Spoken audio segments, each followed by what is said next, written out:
오늘 우리에게 주신 하나님의 말씀은 에스라 8장 21절에서부터 23절, 31절과 32절 말씀입니다. 설교 제목은 영적 자존심, 오직 그에게 구하고 왕에게 구하지 아니하였으니입니다. 그때 내가 아하와 강가에서 금식을 선포하고 우리 하나님 앞에서 스스로 겸비하여 우리와 우리 어린아이와 모든 소유를 위하여 평탄한 길을 그에게 강구하였으니 이는 우리가 전에 왕에게 이르기를 우리 하나님의 손은 자기를 찾는 모든 자에게 선을 베푸시고 자기를 배반하는 모든 자에게는 권능과 진노를 내리신다 하였으므로 길에서 적군을 막고 우리를 도울 보병과 마병을 왕에게 구하기를 부끄러워 하였음이라. 그러므로 우리가 이를 위하여 금식하며 우리 하나님께 간구하였더니 그의 응답하심을 입었느니라. 31절과 32절 한 목소리로 읽습니다. 시작. 첫째 달 12일에 우리가 아하와 강을 떠나 예루살렘으로 갈새 우리 하나님의 손이 우리를 도우사 대적과 길에 매복한 자의 손에서 건지신지라. 이에 예루살렘에 이르러 거기서 3일간 머물고. 살아계신 하나님의 말씀입니다. 교회는 전통적으로 사순절 기간 동안에 두 가지를 강조해 왔습니다. 하나는 우리가 십자가를 묵상하는 것입니다. 그리고 두 번째는 우리가 절제하는 것입니다. 그래서 2주 전에 제가 하나님의 예수님의 십자가와 나의 십자가라는 제목으로 십자가의 권능이 무엇인가, 또 우리가 그 십자가를 어떻게 짊어질 것인가를 우리가 함께 하나님의 음성을 듣는 시간을 가졌습니다. 지난주에는 절제 중에서도 특별히 말의 절제를 어떻게 해야 할 것인가라는 것에 대해서 우리가 구체적으로 하나님의 음성을 들었습니다. 하지만 여러분들이 아셔야 할 것이 사순절 기간 동안에 물론 십자가와 절제에 대해서 생각하고 실행하는 기간이지만 가장 중요한 것 하나는 기도하는 것입니다. 십자가를 묵상하고 마치는 것이 아니라, 절제하고 끝나는 것이 아니라 그 묵상을 가지고 하나님 앞에 나아가서 기도하는 것입니다. 기도라는 것은 가장 기본적으로 나의 필요를 사람에게 알리지 않고 하나님께 알리는 것입니다. 참 어떤 딱한 사람들을 보면은 하나님을 믿는다고 하면서도 무조건 사람들에게 구걸하는 사람들이 있어요. 참 목회를 하면 할수록 내 나이가 먹어가면 먹어갈수록 이런 면에서 저도 발전하고 싶어요. 나의 필요를 하나님께만 아뢰는 참 그런 영적 자존심을 지키는 그런 사람이 되고 싶다라는 소원이 많이 생기는 것입니다.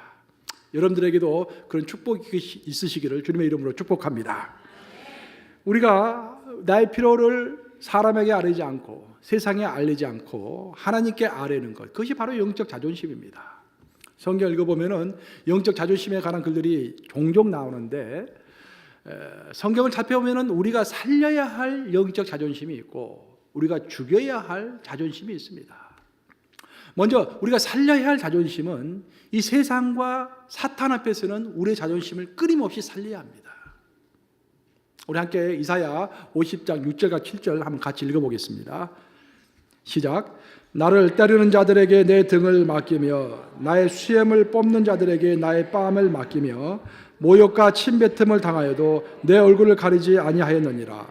주 여호와께서 나를 도우심으로 내가 부끄러워하지 아니하고 내 얼굴을 부싯돌같이 굳게 하였으므로 내가 수치를 당하지 아니할 줄 아노라. 이 말씀이요 보통 말씀이 아니라 제가 수십 년 전에 미국으로 이제 유학을 올 때 그때 직장에 사표 내고 왔었는데 마음이 착잡했어요. 그걸 비행기 타고 왔는데 그날 마음이 불안도하고 그랬었는데 그때 내가 QTR 성경 본문이 이사야 50장을 읽을 차례였어요. 그래서 이사야 비행기에서 이제 QTR 시간이 되어서 이사야 50장을 딱 읽는데 이 말씀이 나오는 거예요. 얼마나 내가 울었는지 모릅니다. 지금 내 미국 생활하는 동안에 내가 평생 미국에서 생활하다가 죽을지 또 한국에 또 돌아갈지, 물론 미국에서 죽을 확률이 거의 한 90% 이상이겠죠. 시민권 받았으니까 이제 미국 시민이니까 뭐. 근데 미국 생활하는 동안에는 내 약속의 말씀이에요 이게. 네, 평생의 약속의 말씀은 신명기 28장 1절 말씀이지만 미국 생활하는 동안의 약속의 말씀은 이사야 50장 7절 말씀입니다. 수치를 당치 아니할 것이다. 그렇죠? 여기서 보면은 이사야의 영적 자존심의 고백입니다. 자기가 사역을 하면서 어떨 때는 뺨도 맞고요, 수치도 당하고 아주 고난도 당하고 침뱉음도 당했지만 그러함에도 불구하고 얼굴을 숙이지 않았다라는 것입니다. 얼굴을 딱 들고 얼굴을 부싯돌같이 하면서 하나님 앞에서 또 사람들 앞에서 당당했다라는 거예요. 왜냐? 하나님이 나를 도우실 것이기 때문에, 내가 하나님 편이고 하나님이 내 편이시기 때문에, 하나님이 나를 도우실 것이기 때문에 내가 수치를 당하지 않을 것을 알고 있기 때문에 자신의 영적 자존심을 지켰다라는 것입니다. 그런 지키심이 여러분의 삶에도 있기를 주님의 이름으로 축복합니다. 우리 믿는 자들은요, 암행의사와 똑같은 사람들이에요. 암행의사 뭔지 아시죠? 오랜만에 암행의사 이야기하네. 어렸을 때는 TV 드라마에서 암행의사 그 드라마 나오면 아주 즐겁게 봤는데, 암행의사는 보면은요, 이제 비밀 감찰관 그런 것들이죠. 조선 시대에 있었던 그런 제도입니다. 암행의사는 항상 초라한 옷을 입어요. 남의 눈에 띄지 않게 초라한 옷을 입고 삿갓 하나 딱 쓰고 이 지팡이 하나 쥐고서 이렇게 길을 갑니다. 그 사람들이 무시해요. 행색이 초라하니까 무시하기도 하고 뭐 모욕적인 말도 하기도 하고요. 뭐 가끔 가다가 맞기도 하고 막 그렇습니다. 하지만 암행의사가 모욕적인 말을 들었다고 해가지고 뭐 그것을 괴로워하고 가슴 아파하고 막 묵상했다는 그런 소리는 없어요. 왜 그렇습니까? 자기 품 안에 있는 스페셜 아이디, 암행의사 마패가 있기 때문에 그 마패만 생각하면 가슴이 든든한 거예요. 그 마패만 생각하면 가슴이 무듯한 거예요. 예? 여러분들 안에는 뭐가 있습니까? 여러분 그러면은 예수님이 계세요. 여러분들. 여러분 안에는 성령이 계시는 거예요. 여러분 안에는 복음이 있는 것입니다. 그 마패가, 영적인 마패가 없으니까 조금만 누가 무시하는 말 하면 막 상처받았다고 그러고 막 나는 무시한다고 그러고 내가 좀 못 사니까 무시한다. 목사님 못 사니까 나를 무시하는 거예요. 예. 내 남편이 좀 힘만 세면 이렇지 않았던데 내 남편이 별 시원치 않으니까 나를 이렇게 무시하는 거예요. 내가 뭐 못 배웠다고 무시하는 거예요. 자꾸 이 상처를 받는 거예요. 왜? 아내가 스페셜 아이디가 없기 때문에 이게 상처를 받는 거라 이 말이에요. 사도 바울이 그래서 그런 말을 했습니다. 고린도서 4장 7절 말씀이죠. 우리 고린도서 4장 7절 한번 같이 읽어보겠습니다. 뭐라 했는지. 7절 8절 같이 읽습니다. 시작. 우리가 이 보배를 질그릇에 가졌으니 이는 심히 큰 능력은 하나님께 있고 우리에게 있지 아니함을 알게 하려 함이라. 우리가 사방으로 오기싸움을 당하여도 쌓이지 아니하며 답답한 일을 당하여도 낙심하지 아니하며. 우리는 질그릇과 똑같은 존재라는 거예요. 물론 뭐 도자기 같은 분도 계시겠지만 대부분 우리 질그릇처럼 이 별 볼 일 없는 사람들이라 이 말이죠. 물론 사도 바울 당시에 예수님을 믿었던 사람들이 참 경제적으로 또 사회적으로 연약한 자들이 많았습니다. 고린도 전서에서 그런 언급을 하고 있죠. 그렇지만 질그릇 같은 존재이지만 그 안에다가 하나님께서 보물을 숨겨놨다 그런 말이에요. 그 보물은 바로 예수님의 복음이며 예수님이 그 자체이며 예수님의 영인 성령이다 그런 말씀입니다. 그런 것만 있으면 우리가 우겨싸움을 당해도 세상 전체가 나를 달려들어가지고 나를 뭐 어떻게 하려고 해도 전혀 우리가 요동하지 않는다라는 거예요. 왜? 왕의 마패가 있기 때문에. 그것이 바로 우리의 영적 자존심입니다. 내 안에 영적 아이디가 있는 거예요. 스페셜 아이디가 있는 거예요. 권세가 있는 것입니다. 그 권세 때문에 내가 얼굴을 똑바로 들고서 얼굴을 부싯돌같이 강하게 하면서 수치를 당하지 아니할 것이다 믿고서 예수님 의지하면서 내 길을 가는 것입니다. 마패는요, 암행의사 마패는 권세를 상징합니다. 권세죠. 권세는 하늘과 땅에서 순서를 정하는 어떤 기준입니다. 얼마만큼의 권세를 가졌느냐에 따라서 이 땅에서 순서가 정해지죠. 하늘도 마찬가지죠. 하늘에서도 어떤 권세를 가졌느냐에 따라서 순서가 정해집니다. 아무나도 하늘 보좌, 예수님 하나님 보좌 옆에 갈 수가 없어요. 다 이렇게 순서가 있습니다. 이게 권세에 따라서 순서가 정해지는 거예요. 제가 한 번은 그 어떤 군대에서 군목 생활 하셨던 목사님으로부터 그런 이야기를 들은 적이 있어요. 군목이 뭔지 아시죠? 군대에 이제 그 목사님이 군대 가서 군대에서 목사를 하는 거예요. 보통 계급이 뭐 이제 소위부터 시작해가지고 뭐 중령 대령까지도 있어요. 근데 그 목사님이 이제 중령 대인가 중인가 할 때 갔대요. 이제 근데 한 번 휴가가 있어가지고 나왔는데 이제 휴가 나와서 목욕탕을 가게 됐대요. 지금도 있는지 모르겠지만 그 당시에는 군인들만 사용하는 그런 목욕탕이 있었대요. 근데 그 목욕탕을 갔는데 목욕탕 가서 보니까 목욕탕이 조금 하더래요. 협소하더래요. 특별히 그 탕이 굉장히 좁더래요. 근데 그 탕이 좀 들어가고 싶은데 어떤 몸집이 이렇게 좋은 사람이 딱 버티고 사지를 쫙 버리고서 다 거기 들어놓여 있는 거야. 근데 그 탕 속에 들어가고 싶은데 들어가면은 분명히 그 사람하고 좀 접촉을 하게 될 것 같아. 그래서 이거 들어가야 하냐 말아야 하냐, 이 사람한테 좀 몸을 치워달라고 말해야 하냐 말아야 하냐, 이 고민하고 있는 사이에 어떤 깡마르고 조그만 사람이 들어오더래요, 군인이. 그런데 뚫레뚫레 하더니 그 사람이 그 탕 속으로 딱 들어가더래요. 그러면서 그 비대한 사람에게 좀 치워달라고, 몸 좀 치워달라고 그러더래요. 그 몸이 비대한 사람이 버럭 소리를 지르면서 이제 이렇게 싸움이 일어난 거예요, 두 사람 사이에. 이제 그리고 한참 말다툼을 하더니 두 사람 다 푹 일어서더니 그 목욕탕 로비로 나가는 거예요. 그래서 목사님이 야, 이게 또 싸우는구나, 내가 싸움을 말려야겠다라고 생각하고 같이 따라서 나갔대요. 나갔더니 이제 그 몸집 이런 사람이요, 그 군인이 자기 캐비넷으로 딱 가더니 캐비넷을 딱 열고서 웃도리 옷을 딱 입더래요. 엄마, 거기에 계급장이 달려있는데 무궁화 2개, 중령이야 중령. 그러니까 목사님이 와, 저 깡 많은 사람 이제 죽었구나 이제. 이거 어떻게 하나라고 이제 생각하고 있는데 그 깡 많은 사람이 그 계급장을 딱 보더니 막 달려가지고 자기 옷장으로 가더래요. 자기 옷장 딱 빼놓더니 얼마나 급했는지 그냥 모자만 딱 쓰고 오는 거야. 그 모자를 딱 봤더니 엄마, 별이야 별. 별 하나. 춘장 별 하나 준장인 거예요. 와, 그래가지고는 그 몸집 이런 사람이요, 그 빼빼 많은 그 조그만 사람 앞에서 사시나무 떨듯이 벌벌 떨더래요. 그래서 배에 힘을 딱 주면서 배를 팍 집어넣고서 차려 짜서 이렇게 쓰더래요. 이렇게. 와, 그러면서 권세가 이렇게 무서운 것이구나 라는 것을 이렇게 알았다는 그런 소리를 제가 들은 적이 있어요.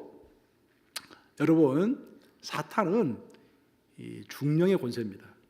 우리는 하나님의 자녀는 어떤 권세일까요? 별 하나, 별의 권세예요. 별의 권세.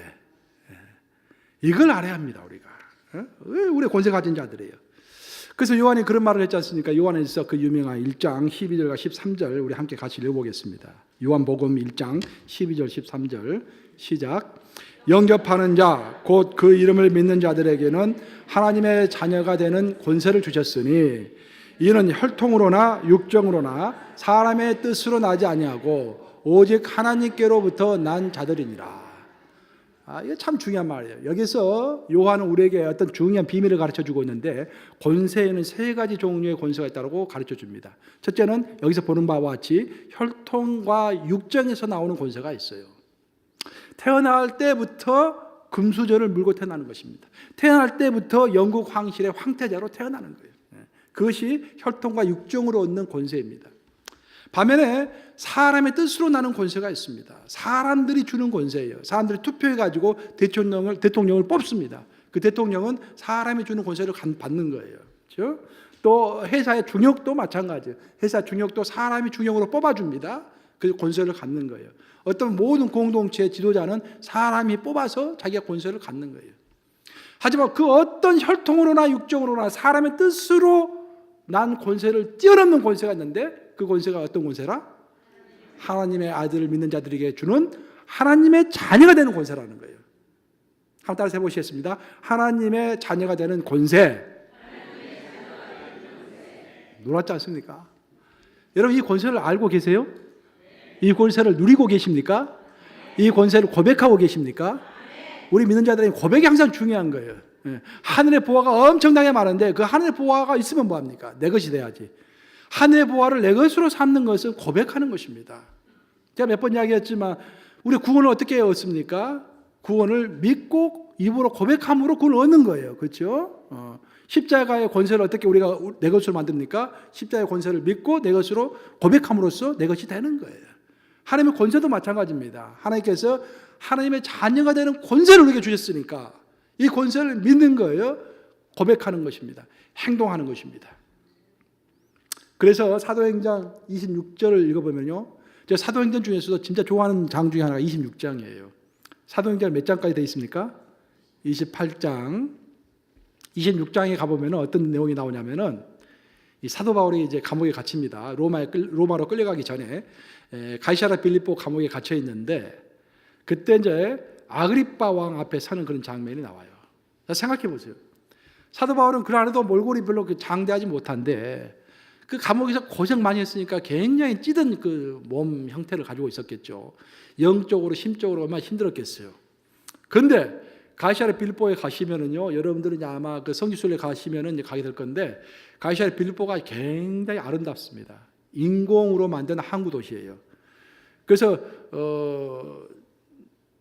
그 당시에 로마의 집정관들이 이제 예루살렘으로 오면은 예루살렘에서 살지 않고 그 가이사랴 빌립보에서 살았습니다. 아름다우니까.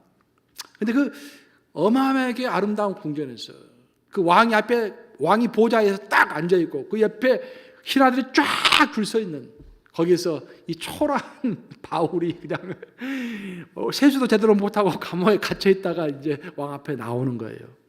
그럼 여러분들 생각해 보세요. 상상을 해 보세요. 굉장히 위축되지 않겠어요? 네? 여러분들도 어떨 때 보면은 너무 잘 나가는 사람 앞에 서면 좀 위축이 되지 않습니까? 위축이 좀 될 수밖에 없어요.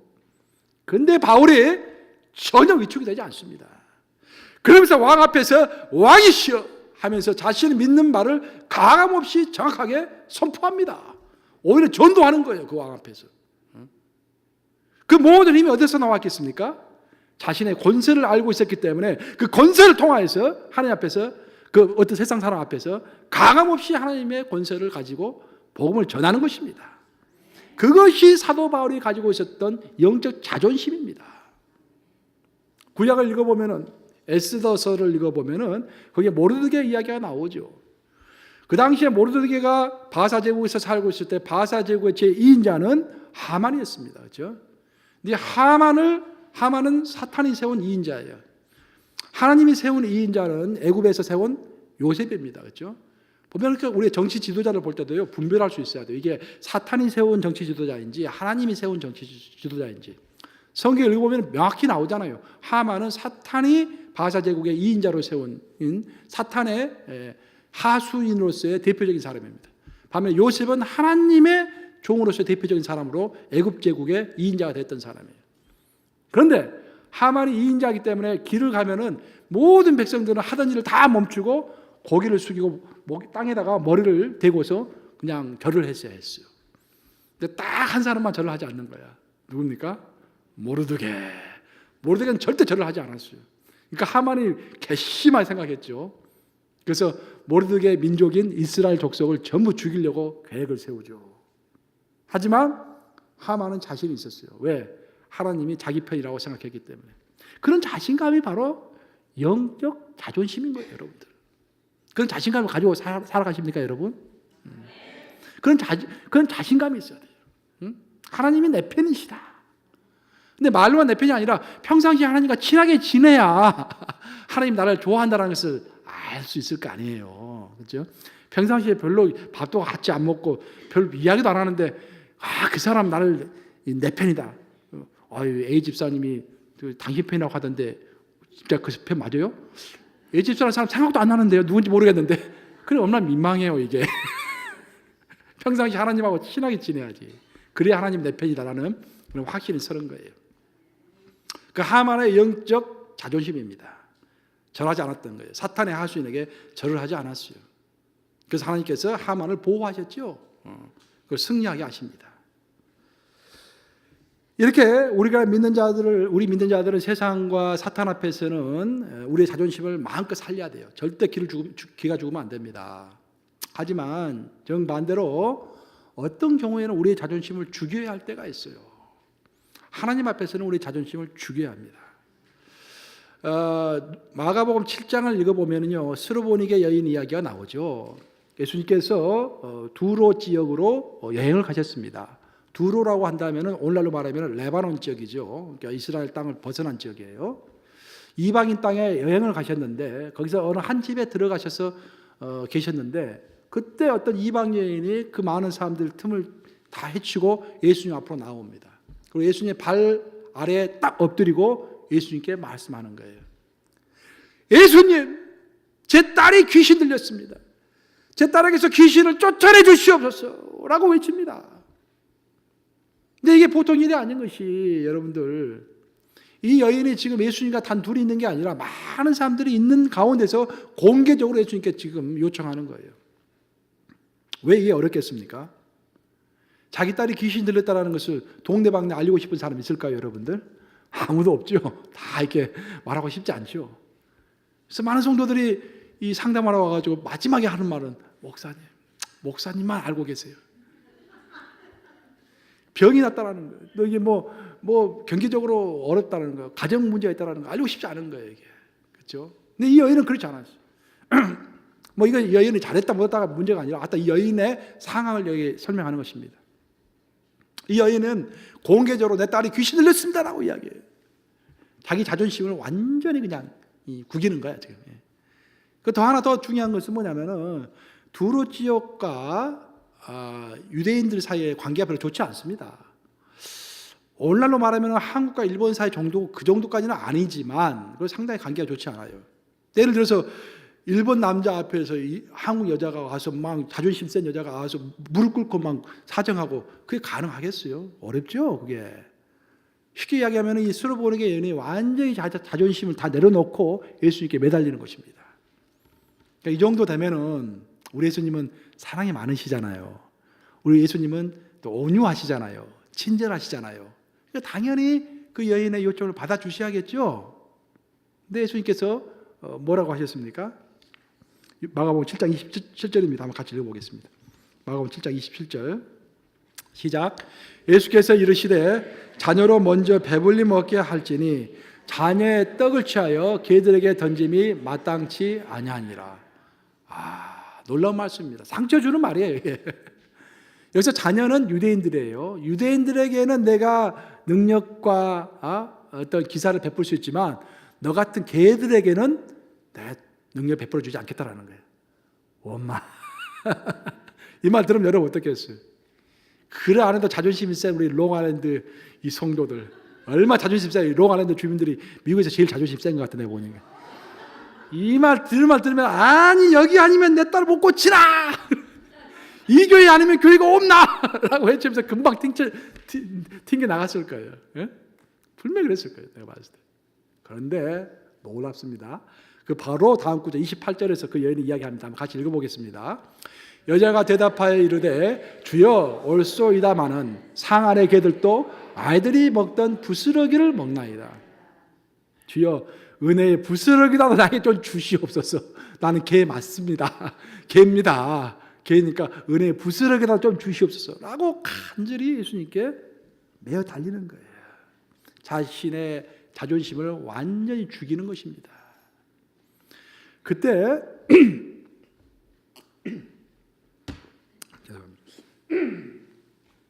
그때 예수님께서 하신 말씀이 있는데, 성경 읽어보면요 다 성경 말씀 다 중요하지만 어떤 말씀 꼭 우리가 잊지 말아야 할 그런 말들이 있어요. 그 중에 하나가 여기 나오는 마가복음 7장 29절 말씀입니다. 예수님께서 답변하신 말씀인데 한번 보십시다. 29절 시작.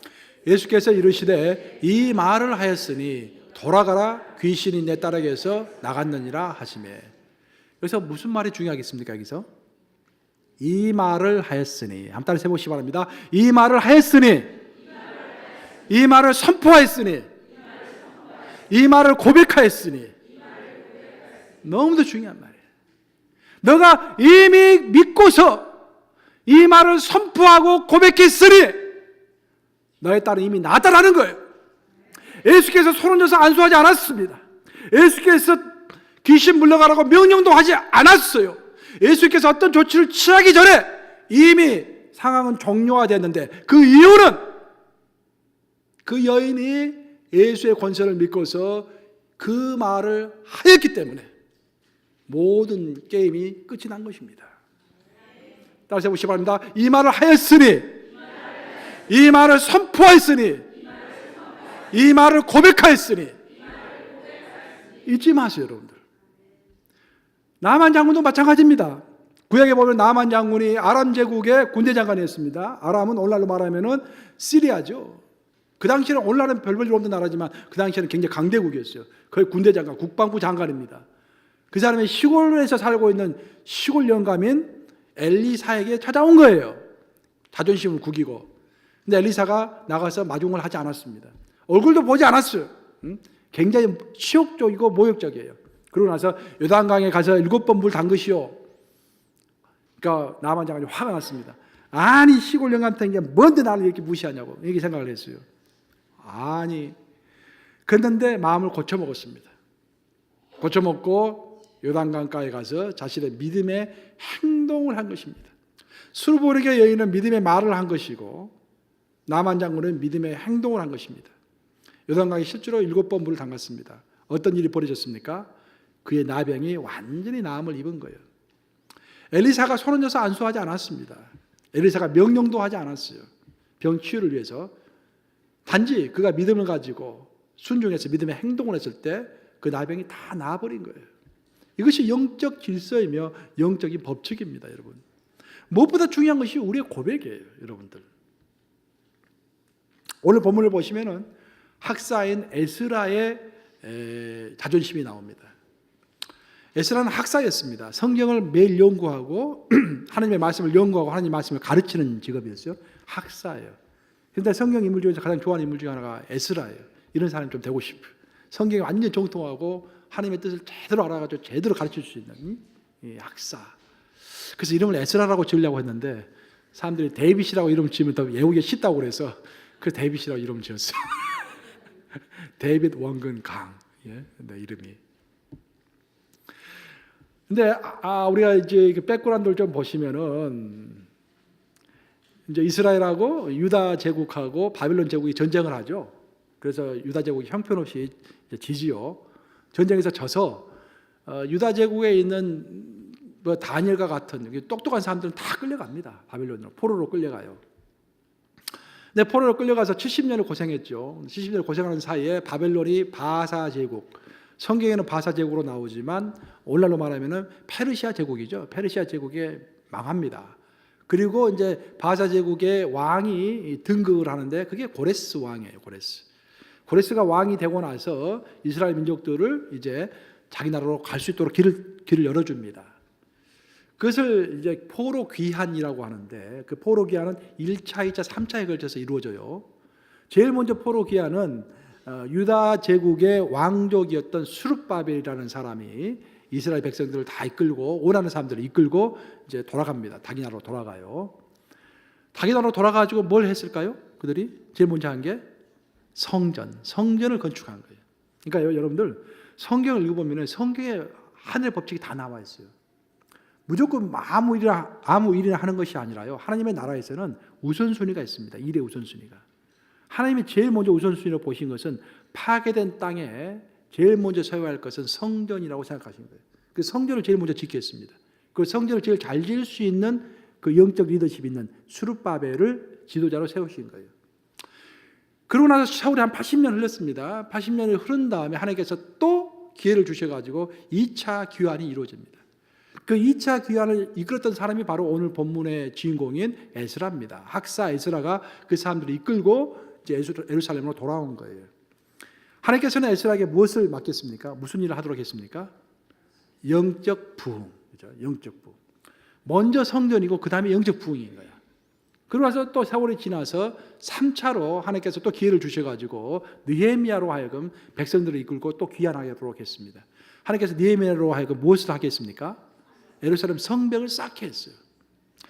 제일 먼저 성전이고요. 하나님이 거하실 성전이고 그 다음이 영적 부흥이고요. 우리 개인의 영적 부흥이고요. 세 번째가 우리가 먹고 살 수 있도록 이 터전을 마련하는 거예요. 이게 하나님의 법칙입니다. 이제. 그렇게 해서 이 세 번에 걸쳐서 포로 귀환이 이루어졌는데 오늘 본문 말씀은 그 2차 포로 귀환이 있기 바로 전에 있었던 일이에요. 오늘 본문을 읽어보시면은 에스라가 분명히 그 왕에게 자랑을 했던 것 같아요. 우리가 상전은 여호와 하나님은 대단하신 하나님이십니다. 그를 믿는 자에게 보호하시고 축복을 주시는 하나님이십니다. 이렇게 자랑을 했던 것 같아요. 그리고 자랑하고 와서 얼마 되지 않았는데 이제 포로 귀환 명령이 떨어져 가지고 자신이 책임자가 딱 된 거야. 근데 고민이 된 겁니다. 지금 남자만 가는 것도 아니고 어린아이들, 여자들, 노약자들 다 데리고 이제 그 먼 길을 가야 하는데 오늘날로 말할 것 같으면 이란 이라크 지역이에요. 그 이란 이라크 지역에서 서쪽에 있는 이스라엘까지 여행을 하는 것입니다. 그 먼 길을 여행을 하는 거예요. 근데 거기는 산적이 특별히 많았어요. 그 사막 지역에 산적들이 많았습니다. 그래서 다 이겨내고 도착할 수 있을까? 예루살렘까지 무사히 도착할 수 있을까? 도저히 자신감이 없는 거예요. 그래서 왕에게 호위병을 좀 달라고 요청해야겠다라고 생각을 아마 했겠죠. 근데 또 한편으로 생각해 보니까 부끄러운 거야. 오늘 본문에 나오죠. 왕에게 요청하기를 부끄러워했나니 라는 이야기가 나오죠.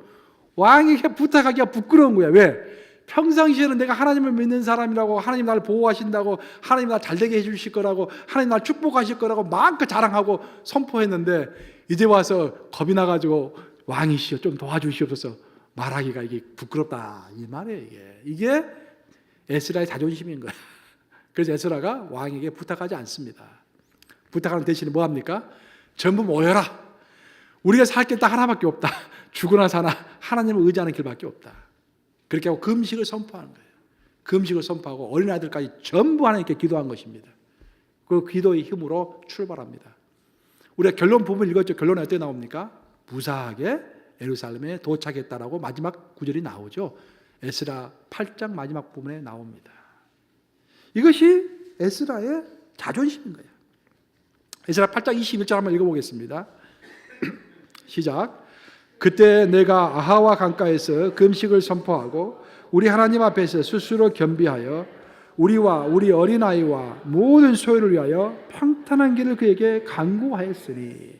자, 여러분들 평탄하게 살고 싶으시죠? 저도 그렇게 살고 싶어요. 왜 평탄한 삶을 누구에게 부탁했습니까? 왕에게 부탁하지 아니하고 그에게 부탁하였으니 그는 하나님이십니다. 이게 영적 자존심인 거예요. 이런 믿음과 축복이 여러분의 삶에도 있으시기를 주님의 이름으로 축복합니다. 여러분, 이제 우리가 쭉 성경에 나오는 위인들의 영적 자존심을 살펴보았는데, 그럼 우리들의 자존심을 살펴볼 시간이에요. 이제 적용하는 시간입니다. 그럼 21세를 살아가는 우리들은 어떻게 해야 우리의 영적 자존심을 이게 지키면서 살아갈 수 있을 것인가? 근데 그걸 고민해 봐야 돼요. 영적 자존심이 이미 다 있는 것 같아요. 제가 봤을 때 다 이 프라드가 있어요. 하나님 믿는 자로서. 근데 그것을 어떻게 제대로 지켜가면서 생활 속에 적용할 것인가? 영적 자존심을 가진 자들 제일 먼저 조심해야 할 게 뭐냐면은 하나님께 순종하는 것입니다. 왜 순종이 중요하냐면요, 우리의 영적 자존심은 영적인 권세로부터 오는 거예요. 하나님이 권세를 나에게 주셨다고, 아들의 권세, 딸의 권세를 주셨다고 믿기 때문에, 그 권세 때문에, 그 마패 때문에, 내 품 안에 있는 암행의사 마패 때문에 내가 자부심을 갖는 거예요. 근데 내가 순종하지 않고 불순종함으로 인해서 하나님과 나 사이가 틈이 생기면요, 그 틈 사이를 작가닥 사탄이 끼어듭니다. 그래서 우리로 하여금 하나님의 권세를 의심하게 만들어요. 그래서 순종이 너무도 중요한 것입니다. 정말 하나님의 권세를 끝까지 유지하면서 살아가기를 원하신다면 순종하셔야 돼요, 여러분들. 야고보가 이야기했죠. 야고보서 4장 7절입니다. 한번 같이 읽어보겠습니다. 시작. 그런즉 너희는 하나님께 복종할지어다 마귀를 대적하라. 그래야면 너희를 피하리라. 여기서 이 구절 굉장히 중요한데 순서가 중요해요. 순서가. 보세요. 하나님께 복종하는 것이 먼저입니까? 마귀를 대적하는 것이 먼저입니까? 하나님께 복종하는 것이 먼저예요. 하나님께 복종하지 않고 순종하지 않는 사람이요, 마귀에게 대적해 보세요. 이 까불고 있네. 마귀가 비웃습니다. 비웃어. 하나님께 순종하지 않는 사람이요, 마귀 앞에 가서 뭐 이게 하면은요, 깝줄깝줄 하면은요, 마귀가 비웃는다니까요. 마귀는요, 우리의 미래에 대해서는 알 수 없어요. 우리의 과거와 현재는 잘 압니다. 그래서 점쟁이들이 점을 치는 거예요. 점쟁이는 절대로 우리의 미래에 대해서 말해줄 수 없어요. 과거와 현재는 다 압니다. 그래서 우리가 하나님께 순종하는 삶을 살고 있는지, 죄된 삶을 살고 불순종의 삶을 살고 있는지 누가 압니까? 첫째는 내가 알고, 둘째는 하나님이 알고, 셋째는 사탄도 아는 거예요. 마귀도 아는 거예요. 그래서 보면 마귀 물러가라 그러면은 웃기고 있네라고 생각하는, 효과가 미치지를 않는 거예요. 효과가 없는 거예요.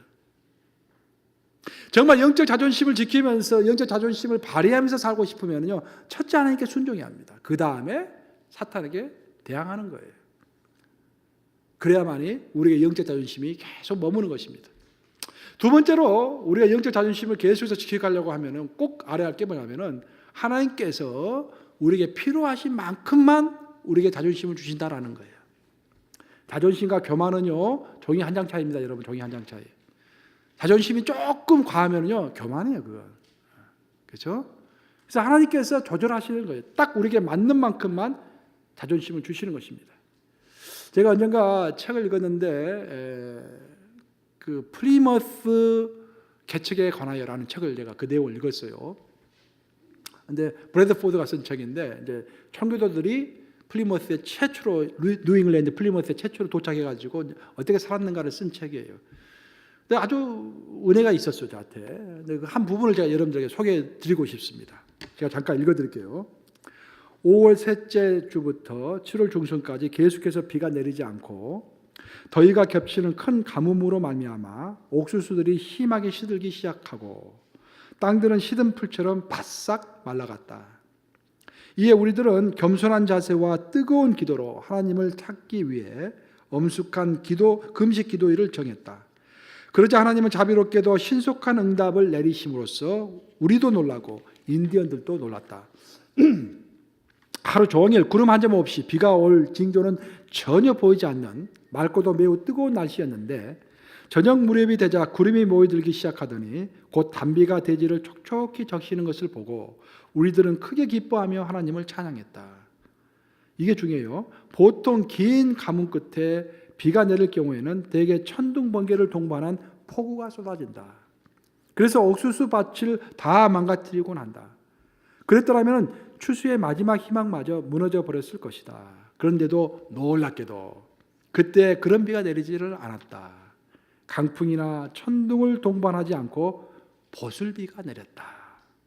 그러면서도 대지를 충분히 적실 만큼 많이 내렸다. 이런 하나님의 자비하심을 기억하기 위해 우리는 추수감사일을 지정했다. 여기서 큰 은혜를 받은 게 보슬비의 은혜입니다. 보슬비의 은혜. 우리는요 하나님이 엄청난 은혜를 우리가 부어주기를 원해요. 세상을 향해서 떵떵거리면서 간증할 수 있는 그런 은혜를 주시기를 원합니다. 소낙비의 은혜를 원해요. 우리가 소낙비의 은혜를. 여러분들 아셔야 할 것은 매일 소낙비가 쏟아지면 어떻게 됩니까? 토지가 다 유실돼요, 여러분들. 소낙비는 1년에 한 번 정도가 좋게요. 부흥이 한 번 할 때 정도는 족합니다. 너무 소낙비 같은 은혜를 갈구하지 마세요, 여러분들. 우리가 진짜 필요한 은혜는요 매일 부어지는 보슬비 같은 은혜입니다. 보슬비 같은 은혜가 매일 부어져야 내가 촉촉히 스며드는 거야. 하나님의 임재 안으로 스며드는 것입니다. 부흥회 가고 어디 금식 기도원 가고 갑자기 은혜 받는 그런 거 너무 사모해가지고 갔다 오면 못해. 일주일을 못 견디는데 그냥 일주일. 소낙비 은혜를 너무 갈구할 것이 아니에요.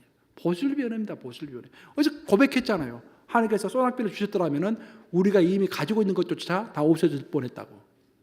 하나님께서 보슬비를 주심으로 우리가 가지고 있는 것들이 풍성한 열매를 맺게 되었다고. 오늘날 많은 사람들의 문제가 뭐냐면 영적 자신감을 소낙비 같은 은혜 가운데서 찾고자 하기 때문에 문제가 생기는 거예요. 하나님은 누구에게나 갑자기 매일 소낙비를 주시지 않습니다. 우리가 좋지 않기 때문에. 소낙비가 없다고 해서 영적 자신감을 갖지 못할 이유가 전혀 없는 거예요. 소낙비가 내 인생에서 주어지지 않는다 할지라도 매일 보슬비만 내리면 그 보슬비를 가지고 내가 영적 자신감을 얼마든지 가질 수가 있는 것입니다. 이제 말씀을 마무리합니다. 오늘 우리는 이사야의 자존심을 살펴봤고요, 바울의 자존심을 살펴봤고, 모르드게의 자존심을 살펴봤고, 스로보니게인의 자존심을 살펴봤고, 나만 장군의 자존심을 살펴봤고, 그리고 오늘 에스라의 자존심을 살펴봤고, 마지막으로 나의 자존심을 살펴봤습니다. 설교를 다 마치고 설교 쓰는 중간중간 하나님께 기도를 계속해요. 또 기도해서 이렇게 밤늦게 결론 부분을 써야 하는데, 하나님, 그런 기도를 해봤어요. 내가 영적 자존심을 최고로 잘 표현할 수 있는, 하나님 앞에서 내가 영적 자존심을 진실로 가지고 있다라는 영적 자신감과 영적 자존감을 진실로 잘 표현할 수 있는 그런 거에 뭐가 있을까요? 하나님과 세상을 향하여서 내가 목사로서 어떤 게 하는 것이 정말 제대로 된 영적 자존감을 하나님 앞에서 또 성도들 앞에서 세상 앞에서 볼 수 있는 것일까요? 라고 기도해 봤어요. 하나님께서 저에게 말씀을 명확하게 주셨어요. 그 말씀 주신 말씀이 바로 히브리서 10장 38절과 39절입니다. 한번 같이 읽어보겠습니다. 히브리서 10장 38, 39절 시작. 나의 의인은 믿음으로 말미암아 살리라. 또한 뒤로 물러가면 내 마음이 그를 기뻐하지 아니하리라 하셨느니라. 이는 뒤로 물러가 멸망할 자가 아니요 영혼을 구원함에 이르는 믿음을 가진 자니라. 이 말씀을 주셨어요. 결국 우리가 정말로 하나님 앞에서 우리의 자존감을 영적 자존감을 또 세상 앞에서 또 우리 친구들 앞에서 잘 표현할 수 있는 길은 뒤로 물러서지 않는 믿음을 보이는 것입니다. 뒤로 물러서지 않는 것이야말로 정말 영적 자존심입니다, 여러분. 다른 것에서 자존심을 세우지 마시고 뒤로 물러서지 않는 것에서 영적 자존심을 세우세요. 그럼 여기서 영적 자존심이라는 것이 무엇인가? 히브리서는요, 처음부터 끝까지 배교에 대해서 이야기하고 있는 책이에요. 그 당시에 신앙생활 하기가, 초대교회 성도들 신앙생활 하기가 너무 힘들었어요. 요즘 같지가 않아요. 그 당시에는 예수를 믿는다는 그 자체, 그것 때문에 직장에서 해고되고요, 레이오프 당하고, 먹고 살 것도 없고요. 굉장히 힘들었어요. 핍박당하고 감옥에 갇히고. 그래서 다 사람들이 이제 배반하는 거예요. 배반하려고 하는 거예요. 교회를 떠나려고 하는 것입니다. 그리고 예수를 믿어도 예수님이 가르쳐 주신 대로 믿지를 못하는 거예요. 100% 순도 있게 신앙생활을 하지 못하는 거예요. 그래서 그런 현상을 두고서 히브리서 저자가 히브리서를 쓴 것입니다. 배신하지 말라고, 배반하지 말라고. 그래서 여기서 말하는 것은 뒤로 물러서지 말라라는 이야기는 무슨 말이냐면은 첫째, 세상과 타협하지 말라라는 거예요. 둘째, 너가 배운 예수님의 진리에다가 물을 타지 말라라는 것입니다. 진리를 갖고 있으면서도 순두백의 진리가 아니라 그다 물을 많이 타가지고 한 50%의 진리만을 갖고 있다, 성도들이. 그래서 적당하게 세상과 타협하고 적당하게 진리를 타협하는 거예요. 자꾸 합리화를 시키는 것이죠. 신앙생활을 게을리하는 거예요. 그래서 히브리서 저자가 했던 이야기가 뒤로 물러서지 말라는 거예요. 그렇죠? 우리가 가져야 할 여러 가지 영적 자존심과 자부심이 있을 터인데 그 중에서 우리의 영적 자존심을 최대한 잘 발휘할 수 있는 것이 세상과 타협하지 않는 것, 진리에 물을 타지 않는 것. 이 말씀 명심하시기 바랍니다. 여러분들 이 말씀 명심하시고 부디 어려운 세상일지라도 주님 다시 오시는 그날까지 뒤로 물러서지 아니하고 거룩한 영적 자존심을 지켜가심으로 오늘 특별히 두 가지를 여러분들에게 강조하고 싶어요. 첫째, 스르보냐 여인에게 예수님께서 하셨던 말, 너가 그 말을 하였으니. 두 번째, 뒤로 물러서지 말라라는 말씀. 이 두 가지 말씀 붙드시고 승리하시는 이런 되시기를 우리 주님의 이름으로 축복합니다.